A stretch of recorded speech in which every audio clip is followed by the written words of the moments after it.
And welcome in everybody to another episode of the High Low Sports Podcast. We've been doing our NFL division by division breakdowns, and we are now coming down to our final set of divisions, the AFC West and the NFC West. Usually some of the two more competitive divisions you will find out there as well.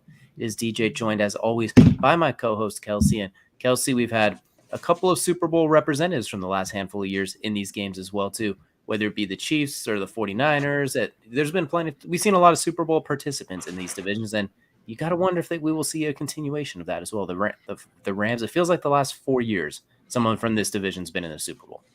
Yeah, I mean, this has been kind of a crazy last couple of years for the Chiefs, especially, Chiefs, Rams, both from the West, obviously, one AFC, one NFC, making it. But you look at it again this year, I mean, look at the AFC West and how they've reloaded. It's kind of insane. Look at the NFC West, and it's just like, well, it's pretty top heavy with a couple teams out there. The Rams still being number one at it seems, and then you have the Cardinals still there, seemingly getting better with Kyler. Will he actually have a good performance? We don't know. Can he stay off the Xbox long enough to learn his playbook? We don't know yet. And then you still have the conundrum that is the 49ers. I mean, what are they going to do? What are they going to look like? And then maybe those Seahawks might sneak in on somebody here and there. So you just never know with that NFC West. So it's going to be very interesting as we talk about both of these divisions, because I don't know. Maybe we do see one of these two in a Super Bowl, a team from one of these two divisions, or maybe we see a team from both divisions. Absolutely. And by the way, I did just check. It has been 4 consecutive years a team from one of the West has been in the Super Bowl, including that 2019 when we saw the Niners and the Chiefs face each other as well, too. So we have a lot to get into today. Before we get rolling, I do want to give a quick shout out to a couple of our fortunate sponsors. We'll start with Dr. Squatch. Smell like a man, feel like a champion. Click the link in our bio, get a bunch of different wonderful scents and smells, whether it be soap or deodorant. Always a pleasure to work with them as well, too. And you know what? Their stuff may smell great, but there's going to be some teams in here that are kind of stinkers, I imagine. I feel like there's a lot of competitive teams, but when you play this many good teams, somebody's going to have to get the short end of the stick. And you know what, Kelsey? I think we should start with the NFC West, and I'm kind of curious what you have in mind, too. I'm going to let you go first with the NFC West, because I know you got a little something cooked up. I maybe have a little something here cooked up. But yeah, all right, I'll go ahead and get started with the NFC West. This is going to be – it might surprise some people. It honestly probably won't surprise a lot of people in the way it feels out, but the records might actually be the one that surprises some people some more. So at number 4, at the bottom of the division, I mentioned him in the intro. Might sneak up on some people, might not. I don't have him sneaking up on anybody. The Seahawks sitting there at the bottom of the division, 5-12 though, so not as bad as a lot of people are projecting with their questionable quarterback carousel. Is it going to be Drew Lock? Is it going to be Geno Smith? With Drew Lock getting COVID, it kind of looks like Geno has the edge now. Then you have the running back room. So many questions in that running back room right now on what they're going to do long term. We don't know. Is it going to be Kenneth Walker? Will they go with a young rookie? Will it be DJ Dallas, who seems to be kind of carrying the workload during the preseason? We don't know yet. Will it be somebody else? We don't know. We'll never figure that out. And then on top of that, well, you have talented receivers. You have a talented pass catcher, the tight end. Can you figure out a way to get them involved? And will Quandre Diggs continue to be the biggest standout on that defense with nothing else surrounding him? We don't know. This is obviously Jamal Adams still can't catch a ball that hits him in the face. I digress. But this Seahawks team is unfortunately, it's a team that is going to be just right now. You got to figure out the quarterback situation. I do have faith in Drew Lock. I do think Drew Lock could go out there and win them as many as 7, 8 games. I just still don't like this defense. No matter which way you cut it, this defense, the offensive line, neither one looks good. So that's kind of the biggest issue here. Drew Lock or Geno doesn't really matter to me. But yeah, it's just not even gonna look good because the defense is gonna be just not great, and that's the biggest issue with the Seahawks team is their defense just isn't really great. Obviously, Shelby Harris, that pickup is helpful, not great though. Not quite enough. My one question for you, as you answered the Drew Lock question, is: do you think this is Pete Carroll's final season in Seattle, or do you think he continues after this, whether it's a fire or just decides to step away? If this team manages to get a winning record, no, it's not his final season. But if this team does what I'm predicting, the 5-12, maybe even worse, well, especially if it's worse. If it's worse, he's definitely out. 5-12, he's still going to be out, but it's going to be less of a, well, that was expected. It's going to be more of a, oh, okay, well, all right. If you choose to, coach, that's fine. But yeah, I think overwhelming odds is this is probably his last season. I'd say I give it a 75% chance that he retires. He leaves the Seahawks after the season. Maybe not retires, but he definitely leaves the Seahawks after the season. Absolutely. They do still have some picks finally recuperated from that Jamal Adams trade. They got some in the Russell Wilson trade. So at least if they're going to build forward, at least they got something to work with. So Seahawks bringing up the rear, how time flies. It feels like just yesterday they were the Legion of Boom and the next great dynasty. And here we are. Granted, it has been almost 10 years, but it feels like yesterday for my old aging self. So Yeah. carrying up the rear is the Seahawks. Who do we have sitting at number 3? So number 3, I'm going to head down the Pacific Coast Highway there a little bit and go straight to San Francisco. And that's number 3. Give me the Niners. I have been adamant about Trey Lance is not your guy. There's something fishy about the fact that Jimmy Garoppolo wasn't even given a trade approval to seek a trade until the first week of preseason. That is a little weird to me, considering everybody knows you're getting rid of him. Everybody knows. You couldn't pay Debo until you decided to get rid of him. And then you finally pay Debo right before preseason starts. And then you're like, okay, now you can go search a trade. Like, why wasn't this done earlier in the offseason? What happened that Trey Lance, your number 3 overall pick, is a question mark to this point? I don't know what's going on, but I don't think Trey Lance is your guy. And I don't think that now Kyle Shanahan is fully comfortable with Trey Lance. And I think if Jimmy doesn't get traded in the near future, maybe to a team like Cleveland potentially, I don't think if he doesn't get traded by preseason, I think he starts. I still stand by that. I still think Jimmy Garoppolo starts come week 1 if he's still on this team. He's just still your best option. This team succeeds with him. Let's not forget, it's not his fault Emmanuel Sanders stopped on his route in the Super Bowl. Emmanuel Sanders not stopping on that route wins them a Super Bowl. Okay. All right. You know what? So are you saying that he's not your guy for just this year, or are you thinking just he's like it was the bad number 3 pick, period? I just don't think I haven't seen enough from him. Again, we're talking about a guy who threw 70 less times than he ran the ball in college. So we're talking about a guy who has legitimately, you might as well just count this up as 0 passing experience against professional caliber receivers.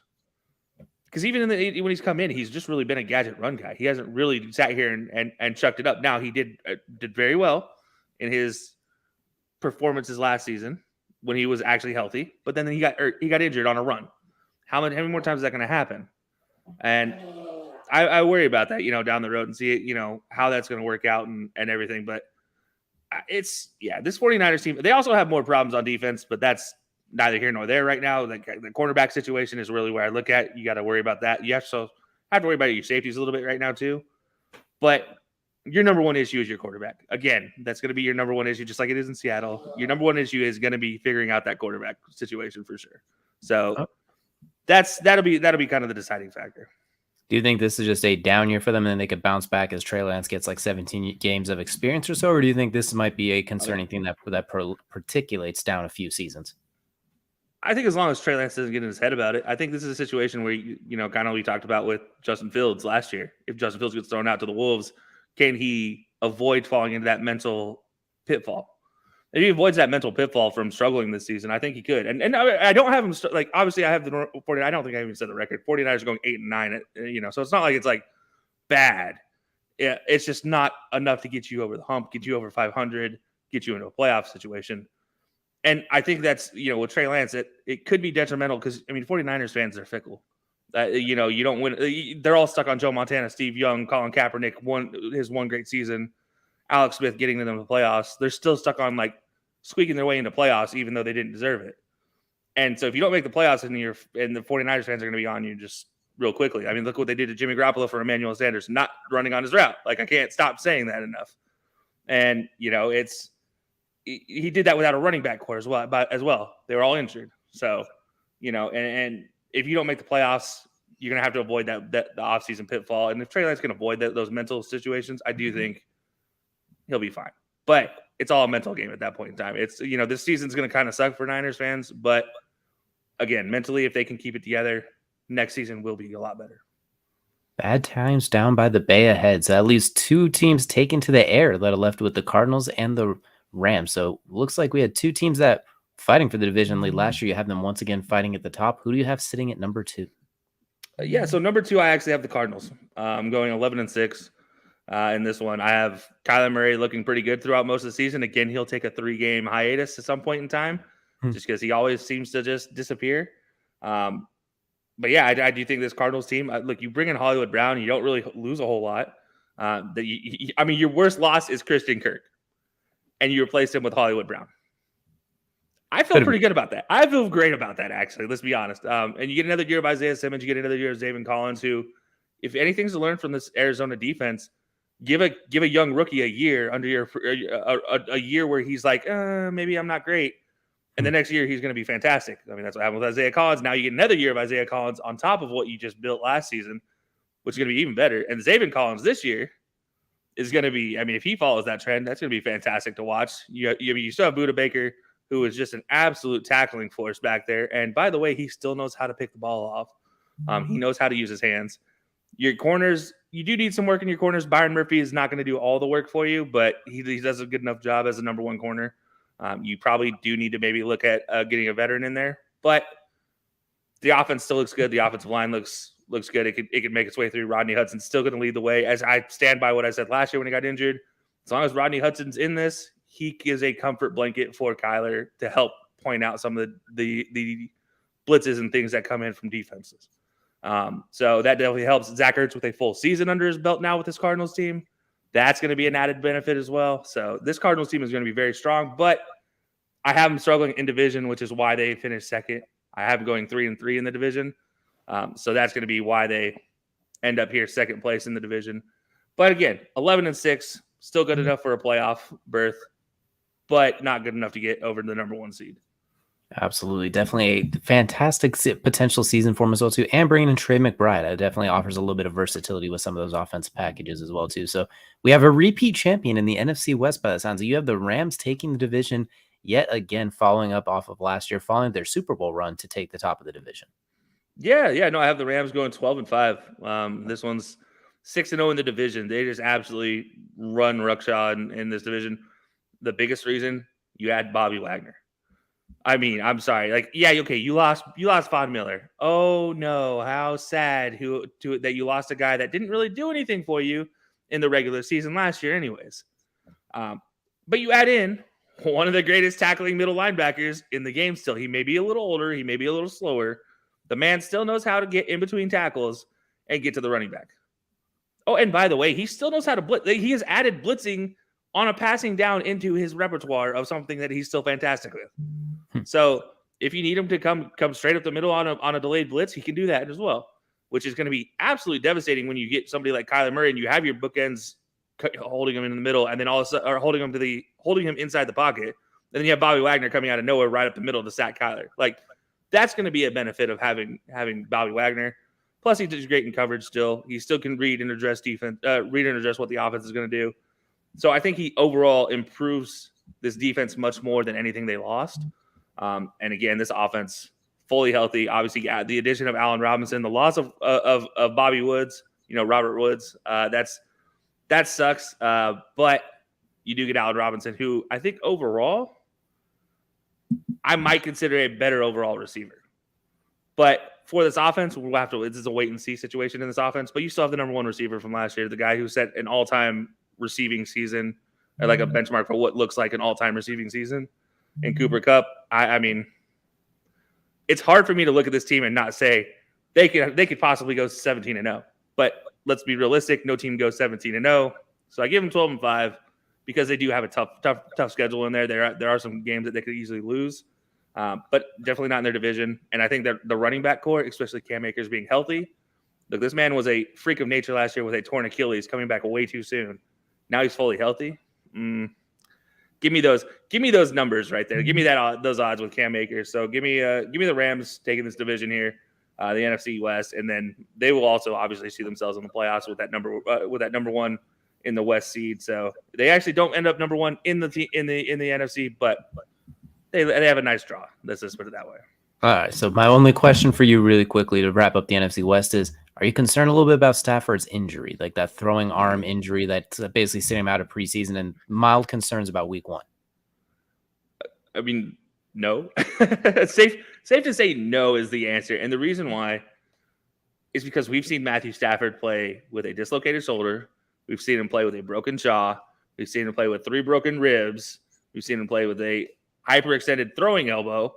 We've seen him play with a broken thumb on his throwing hand. I mean, at this point in time, if the one person that is injured is Matthew Stafford in any way, shape, or form, I am the least worried about it because, and especially with the way this offense is set up, this offense is not set up to have the big play offense. Like last year, they set it up for some big plays with Deshaun Jackson, with OBJ coming in, with these burners going down the sidelines. This season, it's based off Cooper Kupp and Allen Robinson, who, let's be fair, their best talents are intermediate and short. Like, they are fantastic in a box against a DB. And I like to see those two just kind of fight with a DB and let Matthew Stafford throw it to him. And you don't need more than a 20-yard arm for those situations. So am I worried long-term? Maybe. If this continues through week 5, week 6, but short-term right now, no, I'm not worried about it yet. But if this is still a problem come week 5, week 6, then you get a little nervous. But, it's definitely no spring chicken. Yeah, it's definitely no spring chicken, so hopefully he doesn't have to deal with too many of those. So go and give us a quick recap of your NFC West, how it lays out. Yeah, so from the bottom up, NFC West is going number 4. You got the Seattle Seahawks bringing up the rear at 5-12. Finishing third in the division is the 49ers at 8-9. Just Trey Lance not really being able to pull this one out. Number 2 in the division, finishing in a playoff spot, the Cardinals getting that wild card at 11-6, and the Rams finishing top of the division at 12-5, led by, I'm going to say, Cam Akers most of the season and Matthew Stafford. Okay, yeah, I like it as well too. It seems very seems like the odds-on consensus for a lot of people too is the Rams is taking the division as well too, and it's hard not to argue with them when they bring back just about everybody they had. The one player they didn't bring back, well, he was injured, and they brought in Bobby Wagner on top of it. Like it's absolutely loaded. So for me, the NFC West, I'm gonna start from the bottom and work my way up as well too. Starting at the bottom, I got the Seattle Seahawks also at the bottom as you. I have them going 4-13. I think it's gonna be really, really rough. You mentioned that quarterback situation is a mess. I'm hoping the receiver thing doesn't turn into an issue with them not getting the ball at all. It doesn't turn into, well, we're 0-4 or something like that. Then they deal away Tyler Lockett or something like that, or any situation like that. Hopefully Noah Fant can get rolling defensively. It's a rebuild year. You just traded away Bobby Wagner too, who, while he's on the downside of his career, he was still like that locked in. Like he was that guy on your defense. He was the captain. Jordan Brooks is nice. I like him a lot. He's going to be a good player, but they just need more good players. That's really all it is. Like this last draft wasn't good for a first year of a rebuild. It would have been good for like the second or third year to just add on those final pieces. Like Charles Cross, Kenneth Walker, those type of players.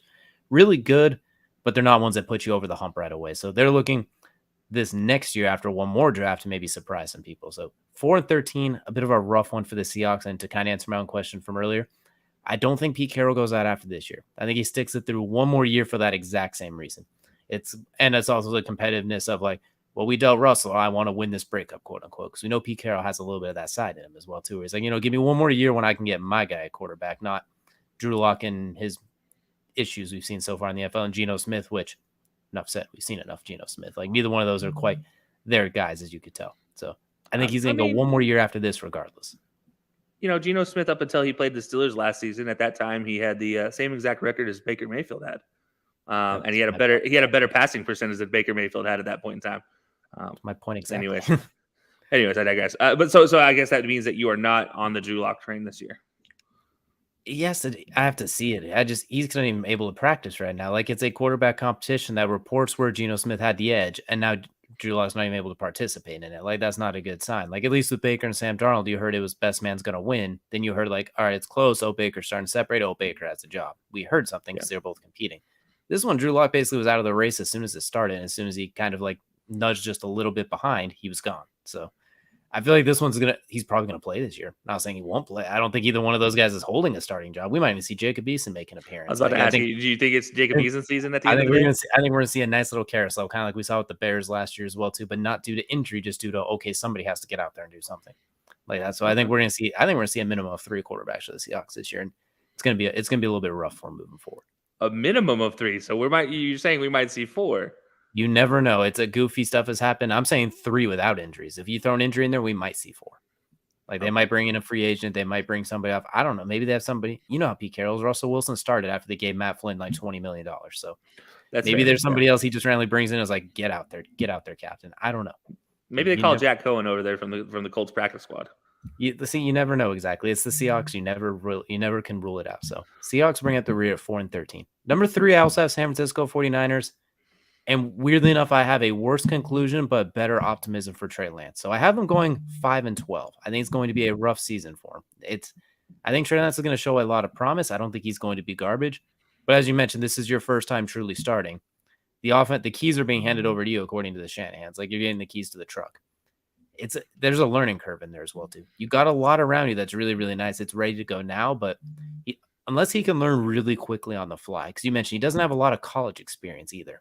I'm not saying I don't think he'll be bad. I think he's a starting quality quarterback, but this is effectively your rookie year, and you didn't come in with like a deep pedigree like a Mac Jones, who had that full season in the SEC, all the way national championship, all that. Justin Fields, multiple years. Trevor Lawrence, basically was the crown jewel since he was 13 years old. Like some of his other competition mates in that quarterback class, they had experience as well too, where he's coming in 13 games in college, something like that altogether, like one full season in a game. And then last year, a game where he got injured and was used kind of as miscellaneous quarterback as well. I don't think he'll be bad. I think he'll have a lot of good moments, but I think they're just going to lose a lot of close games too. Plus, they play the AFC West and their own division. Like, there's a lot of tough games in there. They get no breaks. So I think it's going to be a rough season for the 49ers. I think Jimmy Garoppolo, as you mentioned, if he's not traded, it'll make things kind of unusual. Jimmy G's a consummate professional, it feels like, so it won't be a big deal, but internally, I think it could affect things. And we saw last time they had a good playoff run. The next year, they fell off a little bit too. After 2019, 2020, they kind of took a step back. Granted, a lot of injuries that year, but still, I imagine taking a little step back before taking that step forward as well. So 49ers, a 5-12 is not as painful as it sounds, if that makes sense. There's going to be a lot of close games they lose by like a possession or two or something like that. No, that's fair. Okay, all right, that's respectable though. It's interesting that you're higher on Trey Lance with a worse performance. I think that's very interesting. I think he's going to look good. I just don't think he's not going to make a whole lot of difference in the grand scheme of things as well, too. I think it's effectively like his rookie year, and he's in a loaded situation that will make him look good. How often do you see a quarterback come into a really great situation, propel them even better over the veteran quarterback they just left? Like, there's a learning curve there, and it's because he has so little experience even going back to college. I'm a little reluctant.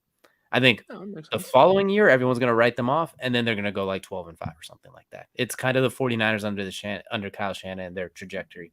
Really bad this one year. Everyone thinks they're bad. Then they go to the Super Bowl. Everyone expects a repeat. They drop off. Draft a quarterback. We expect it to be a mess. They come within a dropped interception of the Super Bowl again. So if history's taught us anything, they're going to drop down this year. Everyone's going to write them off. Then the following year, they're going to surprise everybody. So visit me in 1 year if I don't have the 49ers winning at least 10 games. Then there was something awfully wrong this year, and it wasn't just a record. So a bit of a rough one down by the Bay for me as well, too. But weirdly enough, a little more optimistic than yours, as weird as that turns out as well. Okay, so that'll take me now to number 2. I have the Arizona Cardinals, and I too have them at number 2, but I'm having them at a little bit rougher. I have them going 9-8. And the reason I have them a little bit lower is I'm worried Hollywood Brown's going to get suspended or something's going to happen with the driving charges he recently got as well, too. I don't know for sure, but we'll have to wait and see. D-Hop missing 6 games. That's a little, how's he going to come back from that as well, too? Like we kind of saw down the stretch last year after he came back from the injury. A little hit and miss, I think is safe to say. Like he wasn't quite D-Hop again. So I'm curious to see how he bounces back from that. You kept James Conner, that's great, but you also lost Chase Edmonds. I'm curious to see how they supplement like that second running back to go with James Conner. I like the Zach Ertz and Trey McBride duo if they do use both of them at the same time, especially. But as you mentioned, the defensively, there's a lot of Budda Baker's fantastic top 5 safety. Isaiah Simmons, a young emerging versatile weapon. Hopefully Zaven Collins can follow trend, but JJ Watt's your best guy out in the front line, and he's kind of older, we could say. Still a fantastic Hall of Fame player, but he's old and his body is deteriorating at a rapid pace. So we got to see how much he could play and how well he plays. Yeah. Who else really kind of stands out there, though? Okay, corner you mentioned, they're okay, but no one stands out as they don't have Patrick Peterson back there again. So and you have in this division with Cooper Kupp. What was that, sorry? You're exactly right. They don't have Patrick Peterson or even the ghost of Patrick Peterson at this point. Exactly. And you have to deal with Cooper Kupp, Allen Robinson, plus the AFC West receivers with Mike Williams, Devonte Adams, Keenan Allen. I can go on and on and on with that one. We're going to go on and on about that later. But there's too many. They're good at some spots, but they're not quite good at the right spots for their schedule and their division. So I think they're going to be 9-8. I think Kyler Murray is going to show why he got the contract, though. I think he's going to have a lot of really, really good moments. And I think it's just kind of going to get a little washed away. But I think people that watch the game will be like, okay, we see why I paid him. And I think he's going to stay mostly healthy. I think at most he misses a game, maybe 2. But I don't think we'll be making as many, we'll still make the whole, he should have studied more jokes. It's inevitable. And the Cardinals did him dirty with that. But I don't think it'll be too bad. I think you'll have a lot of positive highlight moments, but it'll still be a rough 9-8 season for the Cardinals. If they could have played if they didn't have to play the AFC West too, all of these teams would probably get another 2 wins, but it's a rough sledding for these bottom 3 teams in the AFC West. As good at teams as they are, they're unfortunately playing the best division in football, where all those teams are probably division winners in 90% of the other divisions. Okay, so no Cardinals in the playoffs is what I'm hearing. They just unfortunately, you know what? Actually, let me double check for you because I think I actually have them sneaking in as a wild card. We'll know for sure next week, but let's just say they're in that mix for that 6-7 seed. We'll reveal the final spots tomorrow, but they are in that mix at 6 and 7 in the 6-7 seed mix. Okay, all right, that works. I just had to ask because you were super down on them right there. That was like, wow, I was not expecting them to make the playoffs type of down. I'm more or less down on. They're a team that historically starts out of the gates running with like 7-0, 6-2s, all that sort of thing. But you're missing D-Hop for those first 6 games, and Hollywood Brown might miss some time during that as well too. Or we'll have to see how that plays out as well. And defensively, you don't quite have the horses that you used to. So I'm worried they're going to start 3-3, have their like midseason slump, but then somehow get on a run at the back end as well too. So I'm really curious just to see how things play out. But I do think Kyler is going to ball out in the chances that he gets. So give me the Cardinals sitting there at number 2 in the division at 9-8. And just like you, not much of a surprise. The Rams absolutely loaded. Somehow got a little bit better. You did lose Von Miller. That's a bit of a loss. You bring in Bobby Wagner. You lose Odell Beckham Jr., who was fantastic for you down the stretch. You bring in Allen Robinson, who's going to come in with the biggest chip on his shoulder ever after being chastised in Chicago, basically, and just left there to die, more or less. He's going to come out guns a-blazing, I think. I expect him to look out for Allen Robinson. I think everyone's kind of in agreement to that one. Look out for Allen Robinson. You mentioned Cam Akers. The offensive line's a little more shaky. You lose Andrew Whitworth. You didn't do a whole lot to upgrade it, but I think Sean McVay and them, they'll scheme around it. I'm a little more concerned about Stafford than you are just because he's not a spring chicken anymore. I'm worried all those injuries he's played for, unfortunately, they're going to compound here, but look at the schedule. The Rams are still going to go 12-5. They're still going to win the division. I have them, spoiler, finishing out as the 3 seed as well, too. So they're still going to be fine. There's just, maybe it's not all paradise and la la land, but still 12-5 for the Rams, still quality season. It'd take that Stafford injury being a lot more serious or a string of other injuries, I think, to stop them from winning this division. Okay. All right. I respect it. Look, this Rams team, I think, is very interesting. I mean, how do you think, I guess when it comes down to it, what is your actual thoughts on Allen Robinson? Do you think he's going to be a quality number 2? Do you think he can settle into that number 2 role? Or do you think he's going to kind of push Cooper Kupp for that one role? Or will he even be a solid number 2? Will he even be could he be worse?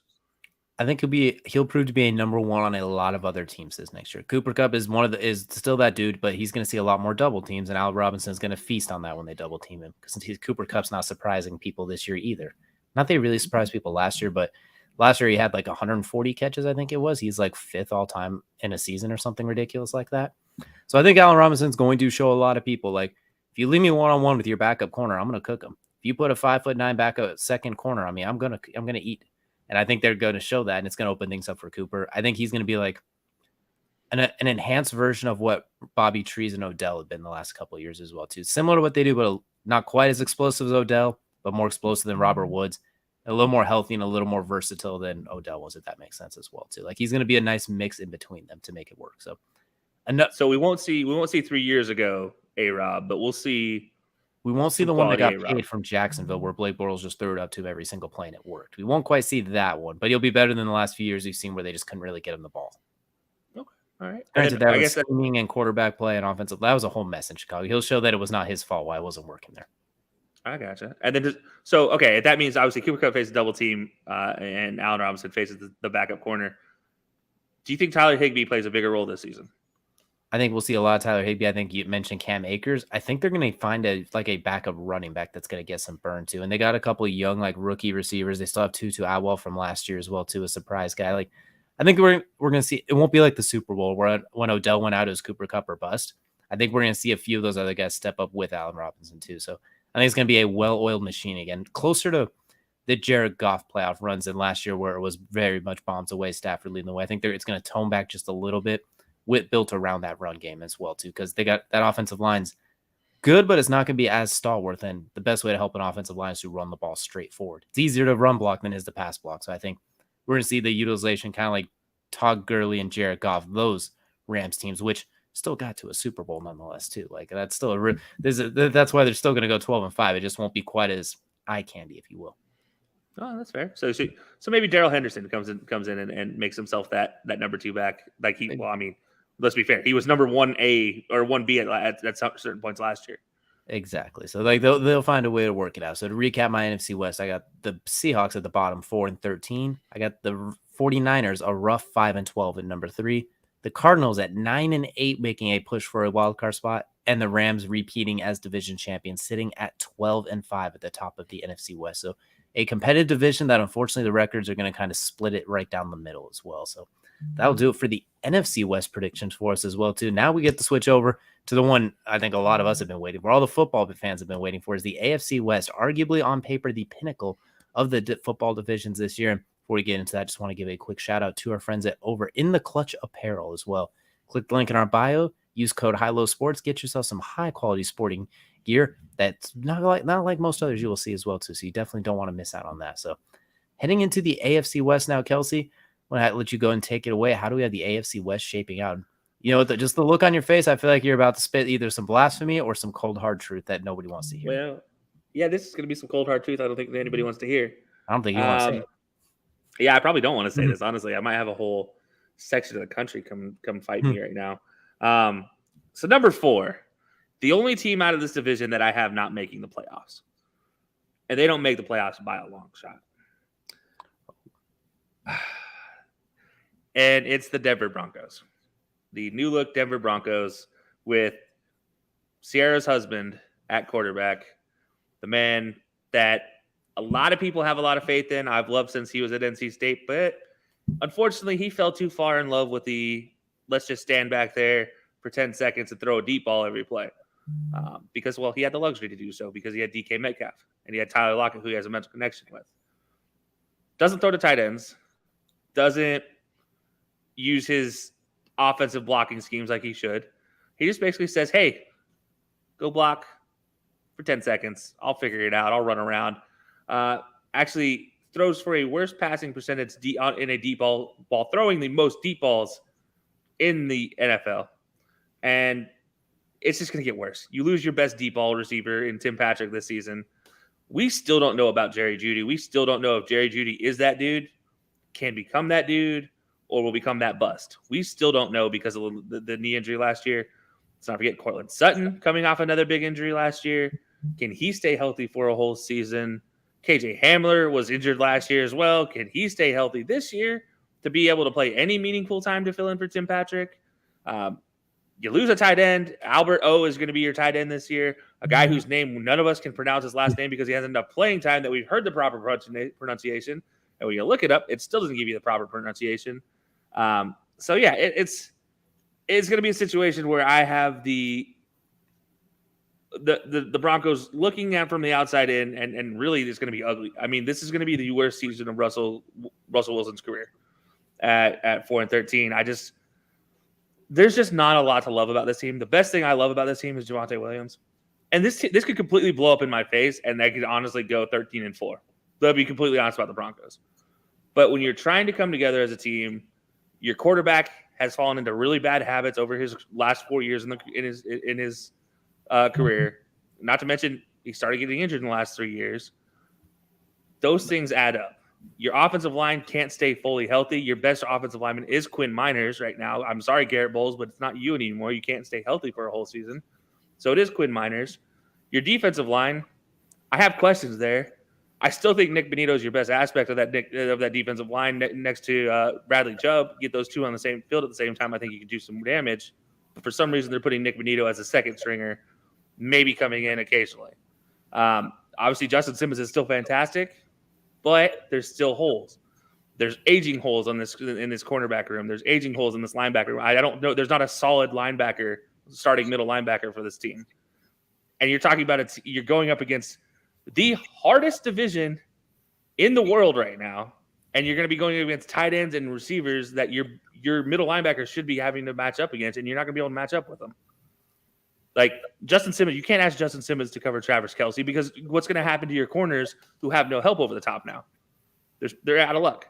So there's nobody there for the Broncos to kind of cover those aspects, and I think that's going to be a big detriment. But I'm going to keep going back to this Russell Wilson thing. I think he is going to be the detriment to this Broncos offense. And as much as Broncos fans are probably going to hate me for this, it's going to be, it's going to be the thing that costs them. And just looking at the comments, now Russell Wilson's going to Slay.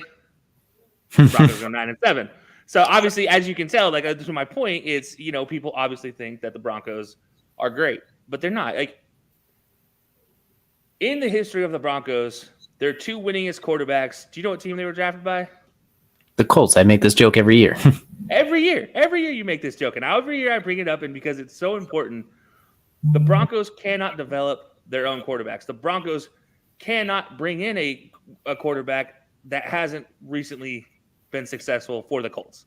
Unless Andrew Luck's coming out of retirement, but yeah, like that's just it. Like, so I'm sorry, unless Matt Ryan or Carson Wentz was coming to your team, I wasn't really going to be super excited about whatever you're putting forth because John Elway, while he was a great quarterback, cannot find quarterback talent for this Broncos team. So I'm going to stop there. But yeah, Broncos 4-13, bottom of the division, 0-6 in the division against their opponents.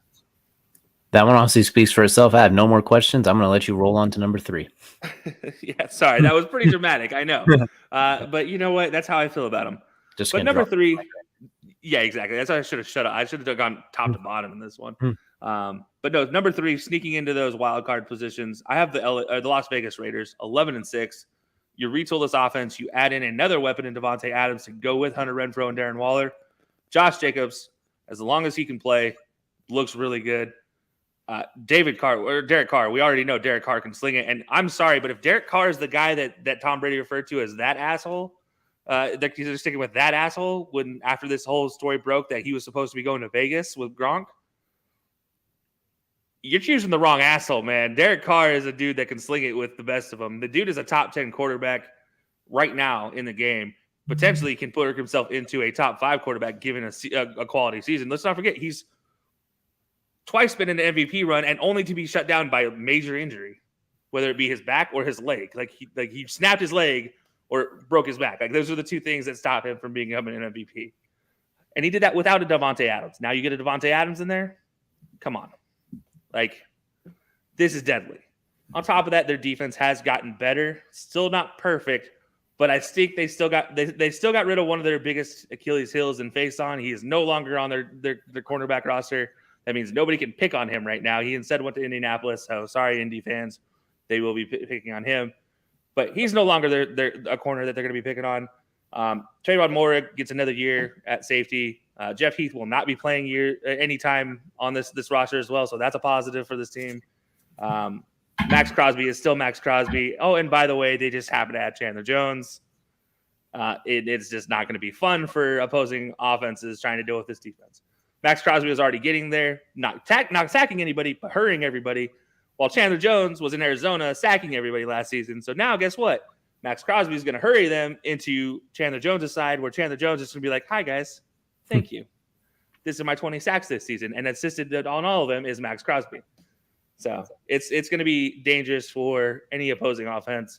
And, the best weapon against the teams in the AFC West who have high-power quarterbacks with high-power receivers, a pass rush. So the Raiders have that. All right. So a lot of love for Vegas as well, too. I like it as well. My one quick question, the quick one is, are you worried about their offensive line? Because that is not a very great unit out front. Yes, I am. But I you know what? I doubted them last year with Derek Carr and not having a head coach, and he proved me wrong every step of the way. And so, you know what? At this point in time, in Derek Carr, I trust. And in Hunter Renfrow on third down, I trust. And in Devonte Adams on every other down, and Darren Waller on every other down, I trust. Like, I trust this. I trust Derek Carr to be able to lead this team better than any head coach. I do think leaving Bisaccia to walk away was a mistake, but we'll see what Josh McDaniels can do. I think it'll be okay. Yeah, definitely. So we have the Chiefs and the Chargers left at the top. Curious to see how you have this one playing out. So I have the Chiefs finishing second. I'm just going to go ahead and rip the Band-Aid off and say it. Finishing 11-6 as well, but they struggle because they have a tough start to their season. I mean, it is a tough start to their season. And so I have them ending up 11-6, but they do go 4-2 in their division, which is what their saving grace is because they do start out in a tough run of games there. And again, you lose somebody like Tyreek Hill, you're going to have to revamp your offense. And that's the biggest reason why I have them starting out. So you're revamping your offense, trying to figure it out. You brought Ronald Jones in, which is nice, but you still have Clyde Edwards-Helaire. You still have everybody there in that backfield. So it's going to be it's when they first figured out this offense, we've kind of seen it in the preseason. It's very slow, methodical. There's not the old wasp play that they showed on NFL films. You don't get that wasp play where it's just Tyreek Hill, just go long. Just burn somebody. You don't have that anymore. So you have to figure out a way to get your way down the field, and they can do that. I do think though this defense has retooled, and I think a big part of the reason why I have them finishing above the Raiders, besides just beating them in the division, it's George Karlaftis. I think he's going to be fantastic for this defense. He's shown it already in preseason. That pass rush ability of his is just strong, powerful to the quarterback. It's fantastic to watch. So yeah, I have the Chiefs here. 11-6, they're going to figure it out, but it is going to start out ugly for the Chiefs. That's how I had it projected out. So fair warning if you're a Chiefs fan, the first part of your season, it might be a little hairy. What do you think about the new receiving core? You lose out on Tyreek Hill, but you have the Juju Smith-Schuster, Valdez-Scantling, and Sky Moore. Do you think they still have some issues with receiving core early? Or do you think they can come out of the gate running and just basically spread them and forget them? I think it's going to look different, but I do think this receiving core got overall better, which sounds really blasphemous considering you lost Tyreek Hill. But I think Sky Moore, his abilities, his talents fit really well with what they're doing with this new offense. I think Juju is a fantastic. He's like Tyreek. He's like not Tyreek. He's like Travis Kelce, but as a receiver. Like get to the sticks, get the ball. Nobody's going to stop you. Slants are going to be an option now for Patrick Mahomes. He never had that option before. Really, they never ran slants unless it was like fake a bubble screen, then slant off of it type of a situation. They never really had a guy who could just run slants. And then when they did, Sammy Watkins, he torched teams in the Super Bowl. And so I think add that to Patrick Mahomes' repertoire. And again, Sky Moore can go out and get it. Like he can just run past defenses as well. So I do think this receiving core got better overall. But again, it's adaptive. It's better in a different way. Like, yeah, they still would have been good with Tyreek Hill, but I think overall this is getting better. And I think it's going to better showcase Patrick Mahomes' full talent scale, not so much just I can throw the ball really, really far. Okay. So. All right. So they have the Chiefs finishing number 2. So that means you have a new king in the West. New king in the West, the old California Sunshine Kid himself. That is Justin Herbert, even though he's from Oregon. I'm going to call him this out California Sunshine Kid anyways, just because he looks like a surfer dude. Like he looks like he's a laid-back surfer dude. So yeah, I give me the Chargers here. Justin Herbert going to be fantastic. I think we keep seeing the resurgence, I should say, of Mike Williams. Not a resurgence, a surgence of Mike Williams. There, I do think he is playing fantastic. He might, again, blasphemy warning here. He might potentially usurp Keenan Allen as a number 1 option by the end of the season. Heads up out there for your fantasy gurus. Some people Austin Eckler too. Yeah, I mean, if that's fair. Austin Eckler is going to be fantastic yet again. Their backup, Justin Jackson. Sorry, he is still fantastic. Like he doesn't play enough that obviously I can't remember his last name, but at the same time, when he does play, he's a very effective runner. He's like kind of just that power type scat back they need. He doesn't really do one thing really well. He does it all decently. So I think he's exactly what Austin Eckler needs as a spellback. I do think Donald Parham coming back from that horrific injury after last season, I think he can come back in and make some waves again at tight end. And I think that's a part that's going to be overlooked is his ability as a 6'7" tight end to just be big. Their defense getting better and better. So Derwin James is still, in my eyes, top 3 safety. Period. No questions asked. If you said he was number 1, I'd be like, okay. You said he's number 3. All right, maybe he could be a little higher. Depends on who you have ahead of him. Like it depends on what conversation we're having here. But definitely top 3 safety with no questions asked. You get bookend rushers. I don't think you could ask for much more. This team is just filled in all the right positions at the right times. And you know what? I just love the growth. I love the growth of this team all around. And I think the Chargers, we're going to see them do well. It's going to be 5-1 in the division. They won their 1 loss in the division. They split with the Chiefs. And that's just how I have that breaking down. So it's not like a perfect sweep of the Chiefs. That would be ideal, right? But it's never going to be that way. But I do have them 14-3 overall. So I do have this team looking really, really good. They're not really shocking anybody now, but they're definitely going to light the league on fire, sounds like. So go ahead and recap your AFC West for us, how you have it shaken out. Yeah, so the AFC West, I'm going to go from bottom to top. Broncos 4-13, just doesn't work out for them. Raiders 11-6, sneaking into a wild card berth. Chiefs 11-6, also getting into the wild card, and the Chargers taking the division and the number 1 overall AFC seed at 14-3. All right, they're very interesting. So in a similar fashion for the AFC West, I was walking a similar path, but definitely got out some different shoes for this one. So we're going to go ahead and start at the bottom. I also have the Broncos at the bottom of the division, but I don't have it being a miserable season for them. I have them going 9-8 and just missing the playoffs. A lot of things you mentioned. Russell Wilson does not help his offensive lines. Sometimes he helps them. Other times he runs into sacks and makes it worse. I look at the receiving core. I think they're really good. I don't think they fit his play style. Cortland Sutton, a good deep threat, probably will be okay. Jerry Jeudy can get deep. He can run, but his strongest skill set is how smooth he is in getting in and out of breaks, toasting people on those in patterns, out patterns, curls, things like that. Not Russell Wilson's forte. You mentioned the middle of the field is basically irrelevant a lot of the time, it feels like. And Nathaniel Hackett, first-year head coach, coming over from Green Bay. He's already said they're kind of adapting the offense for Russell Wilson's skill set. I'm curious how much they're adapting. Defensively, I love Patrick Surtain II. He's fantastic. Justin Simmons, that's a good secondary. The front line, I like Bradley Chubb if he can stay healthy. I like Nick Bonito and Randy Gregory. It's a pretty solid core if they can all stay healthy. That's the question as well, too. So there's a lot of questions with Denver as well. I'm going 9-8 for a lot of the same reasons. You play the AFC West, you play the NFC West. That is tough. Like, you don't have anything easy for a first-year head coach, a first-year quarterback, and some interestingly fit together pieces, I guess, if that makes sense. All the other teams have some form of continuity. This is the one with the least amount of continuity. I think that's what's going to hurt them as well, because I'm not sure the pieces fit together perfectly to just kind of go in there and run away from 3 of the 7 best teams in the game, arguably, right away, twice a year. Yeah. I have a question about Patrick Surtain. I'm glad you mentioned him because that was the one corner I couldn't think of in my head. Do you think he continues his growth?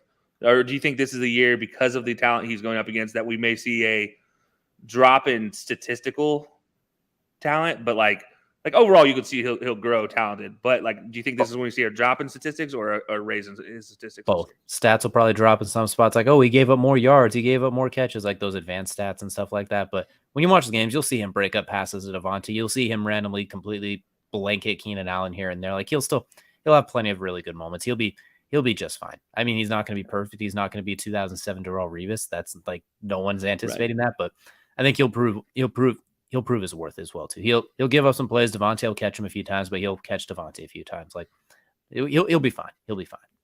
Good. Okay, so the reverse Trayvon Diggs from last year. So like, statistically, where Trayvon Diggs looked good, but when watching reality, he was giving up all those yards. And this is going to be kind of a reverse situation where he may not statistically have all the stats, but maybe not shutting down, but limiting a number 1 receiver. He'll be a little bit in the middle for both. He won't get nearly as many picks, but he won't give up nearly as many bombs either. So that's where I have the Broncos finishing at number 4 with that as well. So number 3, I also have the Raiders, but I have them going a very, very efficient 12-5.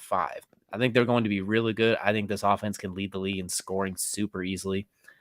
Devonte Adams, still the best receiver in football, arguably, if not 1B. Derek Carr can sling it with the best of them. Josh McDaniels, I like him in this second stint as a head coach. Obviously, it was a mistake the first one. I think he did learn a lot from that. We'll have to wait and see. But I think you bring him in. Actually, technically a third stint, let's be honest. Technically the third stint at head coach. Fair play as well, too. But I think it can work out in that regard as well, too. You get a quarterback you can trust. You don't have to try and groom a young kid, or anything like that, which we saw he can do. I think his scheming, like what we saw in New England, is going to mask a lot of those offensive line deficiencies. Using those running backs, I think Josh Jacobs and Samir White out of Georgia, I think those 2 guys are going to have a lot of fun in the passing game. Darren Waller, we know all the way about. Hunter Renfrow, like they're loaded. The easiest job is going to be that third receiver who plays on the outside opposite Devonte, but not in the slot with Hunter Renfrow. That's going to be the easiest receiver job, whoever they give that to, whoever it may be, because no one's even going to be paying attention to you whatsoever. You should easily be able to score. It should be so much fun. I could line up out there. The only way I wouldn't work is if they got me confused with Hunter Renfrow. But I think there's a lot to be had out there. Honestly, the only thing I could see stopping them offensively is injuries, or Josh McDaniels going full Bill Belichick and trying to trade away one of those weapons for something completely irrelevant as well, too. Like, maybe they trade away Hunter Renfrow to the Browns because Deshaun Watson has yet to win anything without a Clemson receiver. I don't know. Maybe something like that happens. So other than that, I don't see too many ways to stop this offense as long as Derek Carr plays like he did last year, if not better. I respect that. And I'm glad you brought up the Hunter Renfrow potential trade conversation. It was a joke considering they just resigned him, but yeah. Yeah, they just resigned him. But if let's say something goes off the rails with this Raiders team, do you see them actually potentially trying to trade a Hunter Renfrow or maybe one of their Darren Waller pieces? if they trade anybody, since the contract's coming up as well too, like the most acceptable at this point. Waller. They also have Jacobs as well with the contract coming up with Zamir White's resurgence. So I think they just got rid of Kenyon Drake. That's why I think they're keeping Josh Jacobs. I thought it was weird because they ran the heck out of him in that first preseason game. It's like, why do you do that to your starting running back? But I think releasing Kenyon Drake's freeing up that cap space, figuring all that out. I think it shows they want Josh Jacobs to work one more year, give him this year to figure it out since they didn't pick up his 5th-year option. And they do have Zamir White if it doesn't work as well too. So I think that was kind of their contingency plan, and maybe they pick up like a random scat back, 3rd down type back later on as well too. So I feel like there's a contingency plan in place though. But I think Josh Jacobs he'll at least start the season as the starting running back. But don't be surprised, as you said, Zamir White gets some burn. So we have the Raiders at 12-5, who honestly with their record, if you put them anywhere else, they'd probably win like 5 other divisions if they didn't have to deal with this division where they sit number 3. Number 2, I had the Chiefs as well, but I have them at 13-4. I think it's a very similar story to the Raiders. I think they run. You mentioned it's a tough start to the season. I think there'll be a little bit of rough points there. But just like last year, something will click at some point, and they'll be virtually unstoppable. We saw it last year. They learned you didn't have to go bombs away every single play to win and score points. And they scored a you-know-what load of points for the rest of the year, and they were incredibly efficient. Now without the Tyreek Hill threat, constantly it's kind of like if you're Patrick, kind of greedy, you're like, man, I know he's out there somewhere. I know I can get it to him. You know, I'm going to try. I don't care if there's 3 safeties over the top. I'm going to do it. Now I think it's like, all right, I got to try not to force it to Travis Kelce when he's double teamed, which is a higher win proposition, considering that's going to be usually either a seam or like a short post or something like that. Juju, we talk about him running slants. Let's not forget, he's like the only guy with 2, I think, in league history, 2 touchdowns of 95+ yards. So he can also get deep on top of that. Valdez-Scantling, a 6'4" guy that can run like that. Mecole Hardman can still run. Ronald Jones, they have that improved offensive line. Clyde Edwards-Helaire. It's a plethora of weapons. I think it's going to be just split them and get them at this point as well. So they're just going to line up 4 or 5 wide and back. All right, Patrick, just pick it apart. Don't overthink it. I think it's going to be really simple. So give me the Chiefs at 13-4, and the defense: Justin Reed, George Karlaftis, Chris Jones, a much improved defense too. I was just about to ask you about Justin Reed because you've been a big proponent that he is a much improved piece in that secondary, obviously with the loss of Honey Badger. Do you think the loss of Honey Badger is going to be detrimental at any point in time, or do you think that Justin Reed and what else they've brought into this defense will actually kind of addition by subtraction situation? I think Justin Reed will prove to be just fine field-wise. Some of that leadership and those intangible things, it'll probably be tough, which is where I think those early parts of the season, especially some of those tough division games, I think could catch him, but I think they'll be okay overall. So, but I do think Justin Reed's a very, very good safety that not a lot of people have known about because Houston, no one cares about Houston. Yeah. But Justin Reed is really, really good. So, and he's a backup kicker if you need him. Exactly. He can let it rip with the best of them as well, too. So, and at number 1, similar to you, I have the Chargers at the top 14-3, but I think it's going to be different. I don't think it's going to be a bomb show like everyone expects. I think with their additions to the offensive line, drafting the guard as well to go with Corey Linsley, Rashawn Slater, Bree, and Isaiah Spiller, I think they're going to be incredibly balanced. I don't think it's going to be Justin Herbert 5,000 yards. I think it's going to be fewer yards, similar touchdowns, a little higher completion percentage, fewer turnovers, fewer 4th and 7s at your 20-yard line. And Brandon Staley says, go for it. Why not? I think that defense is kind of built more in his image now, bringing in like Sebastian Joseph Day, some bigger guys that help stop the run so they can actually not give up, not get gashed. Because you could tell when he built the defense, coming in, he had a plan to build the defense long-term, and short-term it kind of suffered last year. Bringing Khalil Mack to go with Joey Bosa, and Khalil Mack, a fantastic run stopper. If you get those first 2 years, he just ate the run. He didn't really get sacks, and then he turned into the defensive player of the year caliber guy he is. J.C. Jackson, the other corner, now to go with Asante Samuel Jr., Derwin James over the top. You could put 8 in the box so easily and just have those 3 cover 5 guys. That defense is going to be phenomenal. Yeah. I think they're going to be a 14-3 as well. It's going to be a dominant team, but in a kind of like the Packers were a couple this last year where Aaron Rodgers was fantastic, but as a team, they just kind of pieced up everybody in ways that it wasn't just Aaron Rodgers bombs away like it was 2 years ago, if that makes sense. Yeah.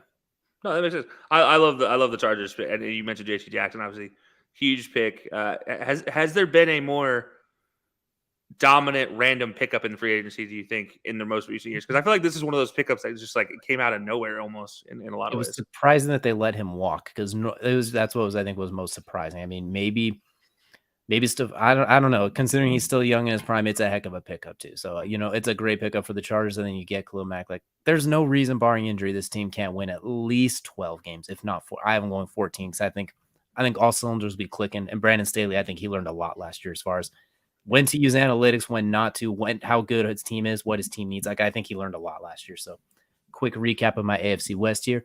Broncos bringing up the cellar at 9-8. The Raiders, a respectable, but sitting third at 12-5, of course, making the playoffs with 12 wins. The Chiefs, 13-4, second in the division, but also making the playoffs. And the Chargers at 14-3, leading this division. And if, in case you've been keeping track, they will be my number one seed in the AFC as well, too. A fantastic division with a fantastic set of teams as well, too. So, Kelsey, we're at the very back end of the show really quick. We're going to run through our fantasy players to watch out for. I'm going to let you do AFC and NFC West back-to-back, so I'll let you go and go first. Yeah, so I'll run it with AFC West first. I'm going to go bottom of the top, just like I did my rankings. So bottom, Broncos, I'm looking at Devonte Williams, obviously, to be your fantasy player to watch. I feel like he's going to be the most consistent guy out there. For the Raiders, I'm looking at Hunter Renfrow. While all the other weapons are focused on Darren Waller and Devonte Adams, Hunter Renfrow, third and Renfrow, just going to find his way open at any point in time. It's going to be first down, and Hunter Renfrow is going to break off a 20-yard gain. He is abusing corners right now. He abused the best slot corner in the game last year in Kenny Moore. There's nobody even close to Kenny Moore as far as that talent goes right now. And, I mean, if he's abusing him that much, it's going to be hard to see what he does to anybody else. You just cover your eyes if you're going against Hunter Renfrow at this point in time.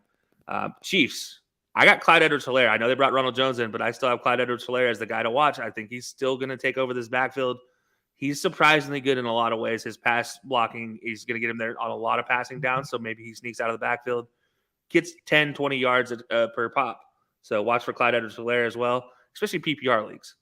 And then for the Chargers, I talked about Mike Williams essentially usurping Keenan Allen. Well, that's your guy to watch is Mike Williams. Give me Mike Williams. Just go up and get it at certain times, but he also runs some of the snappiest routes out there. I mean, some of these digs are just on a dime. And you talk about former Clemson receivers. Oh, just shout out Mike Williams, the one that everybody kind of forgot about. They're not forgetting about it now, that's for sure. So we got your AFC West. Let's go ahead and hear what you're looking at for NFC West. So NFC West, again, bottom to top, starting with the Seahawks. I'm going to go back with Tyler Lockett. I rode the train last year. Was disappointed because of the injury to Russ. Tyler Lockett is going to get back on track, and it is a matter of time. And I do think this season, when they're going to be struggling with the rotation of quarterbacks, they're all going to be looking for that one guy that just gets open. And I'm sorry that guy is not DK Metcalf. He takes time to get open. It is going to be Tyler Lockett. That's going to be the guy to look out for, and especially with a rotational running back core.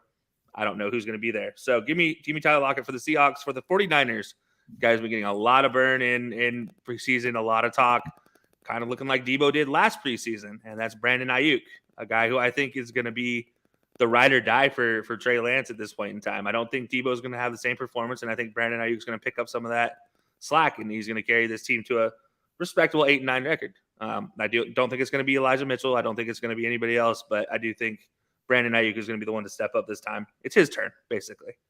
The Cardinals talked about the loss of Christian Kirk, talked about all these other receivers that just, what are you going to get? D-Hop's not going to play for the first couple weeks of the season, so you're going to have a backup receiver that's maybe normally a slot. Well, that's Rondell Moore.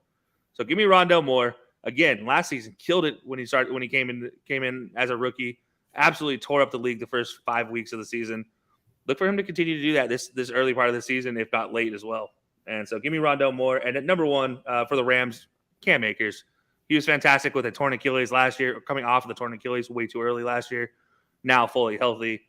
I'm excited to see what he can do. So give me Cam Akers as the guy to watch. Absolutely. It's a great list of guys to look out for. I'm going to go ahead and go from top to bottom. We'll start with the AFC as well, too. I'm going to start at the top and work my way down. For the Chargers, give me Isaiah Spiller. I think there's going to be a running back by committee. I think everybody's going to eat because they're going to kill a lot of clock when they're ahead. So look for Isaiah Spiller in either like a dynasty league or maybe a late third round flex type guy. For the Chiefs, I'm going with Ronald Jones because I think he's going to get a lot of work in the passing game. As good as Clyde Edwards-Helaire is, Ronald Jones has that extra burst. He has that little extra something. He can get going, and I'm worried about Clyde Edwards-Helaire staying healthy. And Jones is a bigger back too. For the Raiders, keeping it simple, Devonte Adams, I think he's going to bounce back. I think he's going to have Derek Carr throughout the year. Look for him to be a touchdown-making machine because Derek Carr throws a beautiful fade route, 1-2-3 fade route. Did it with Michael Crabtree, did it with Amari Cooper. Now he has a guy he can do that to again. Look for Devonte Adams to have north of 14 touchdowns easily this year if everyone stays healthy. And then for the Broncos, I got Courtland Sutton. He's the closest thing to a receiver that fits the Russ MO, so I think he's going to get a lot of bombs away as well, too. I think he'll get double-digit touchdowns if they can stay healthy. Moving over to the NFC West. Now I'm going to start top to bottom here as well. For the Rams, give me Allen Robinson. I think he's going to have a bunch of catches. He's going to have north of 1,000 yards, double-digit touchdowns. He's just going to eat.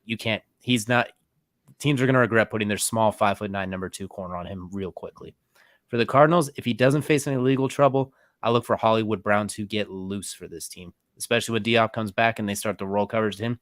Good luck covering Hollywood Brown deep down the field. We saw what he did with Lamar. Kyler's arguably a better thrower of the ball than Lamar is, with a similar scrambling ability as far as getting loose to throw it. Number 3 for the 49ers, give me George Kittle. I think they're going to scheme up a lot of easy things for Trey Lance, trying to make it easy for him as well, to not try and put too much on his plate. That means a little diddle to George Kittle over the middle. Very simple.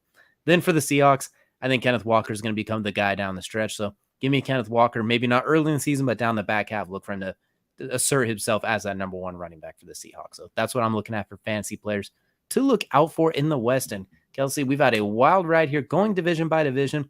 We're not quite done yet, though, because next week we got playoffs.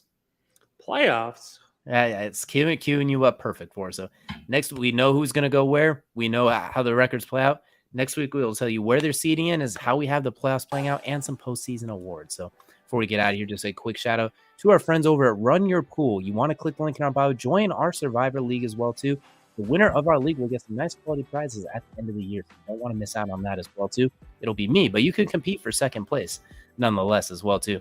Pick a team, they win, you move on. Pick the team, they lose, you are out. If they win, though, you can't pick them again. So you can't pick the Bills or the Bucks every single week. You got to pick wisely. So that'll do it for us here at the High Low Sports Podcast. DJ joined as always by Kelsey. Be sure to join us next Wednesday for our playoff predictions and postseason award predictions as we head into the NFL regular season, just a couple of weeks away. We will see you guys next week.